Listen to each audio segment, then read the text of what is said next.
What's up, everyone? Thanks for stopping by. I am the Coyled Cobra. Today I wanted to go over some issues you may be having with your Beretta 92 trigger bars interacting with your G10 grips and how to solve those issues.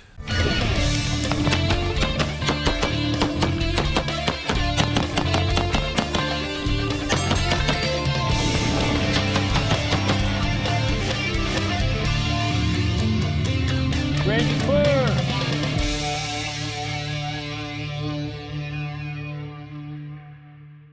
Alright, so I got two of my Berettas with some additional right side grip panels along with some extra trigger bars to illustrate the binding that you may be experiencing between your trigger bar and the right side grip panel. So let me take off the right side grip panel so you can see what's going on between the trigger bar and the grips.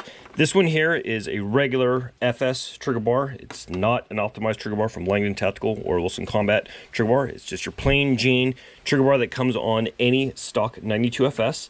And you can kind of see that there is some wear there. But let me take off the slide so I can actually show you what's happening, what the tolerances are on trigger bars. So Berettas are unique in that they have an external trigger bar mechanism compared to, say, a CZ, which has an internal trigger bar mechanism. And you can see that it actually does stick out with any spring tension or a grip panel on it. And you can actually see that it does move the trigger slightly there. And that's because of the tolerances between the manufacturing of the trigger bars, the holes that are drilled, and the triggers, and how they all interact with each other. Now, certain trigger bars, when you put them on, are not going to have as much play as this one does. You may have more play, you may have less play.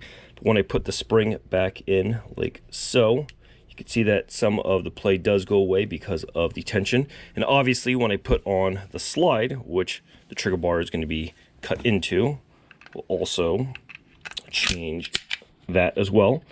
But that doesn't change the fact that there may be some polishing needed on the trigger bar itself. Even if you were to buy a different brand double action, single action pistol, you probably would be polishing the internal trigger bar on that pistol. In this case, the trigger bar is external. So when I put the grip panel on and I clear the pistol, you can actually see that there is wear on the trigger bar right there. You can actually see it as it comes out.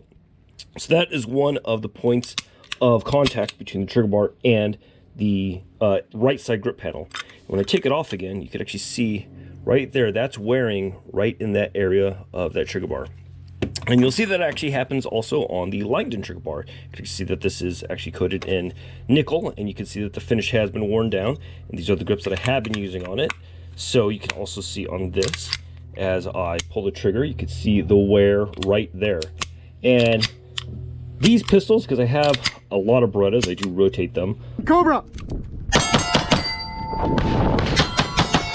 But for the most part, they're all broken in at this point. I don't have any binding or wear. So the wear you see right now is all the wear that's happened over time or modifications I've done to the grips that you'll see on the VZ grips. So when you take a look at some of my older regular trigger bars that I've taken out because I've upgraded to optimized trigger bars or Wilson Combat trigger bars, you can see that these have the same wear in different places. The bottom portion there as well, up to the point where the grip will be covering the trigger bar. And again, that's because these are machined from steel. When you machine something from steel, usually the edges of something is going to have, maybe it's not going to be as smooth and have sharp edges. That's why people like to polish their internal parts. In this case, this is an external part. But again, the point is that it will need some polishing or break-in.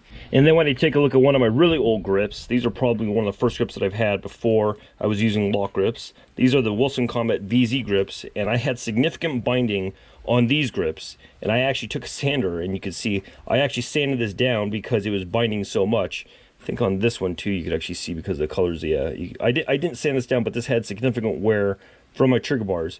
And the nice thing that lock grips is actually doing now compared to the VZs, I don't know if VZ is doing this now or their older models weren't, they actually have a relief cut down there that you can see, and also the cut is a little bit different for the trigger bar to give it more relief so there's less friction between the outside of the trigger bar and the internals of the grip panels. So if you are experiencing some binding between your grip panel and the trigger bar, the places to polish or sand down on the grip panel would be right up here, right below the cutout there. You can actually see the wear on my grip right there.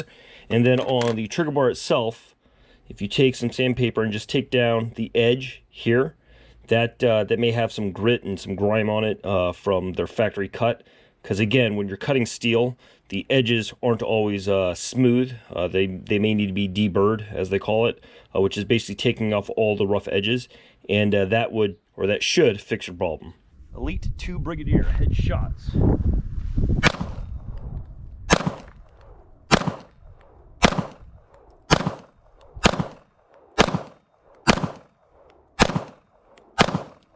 That was 7 yards. Let's see this shit.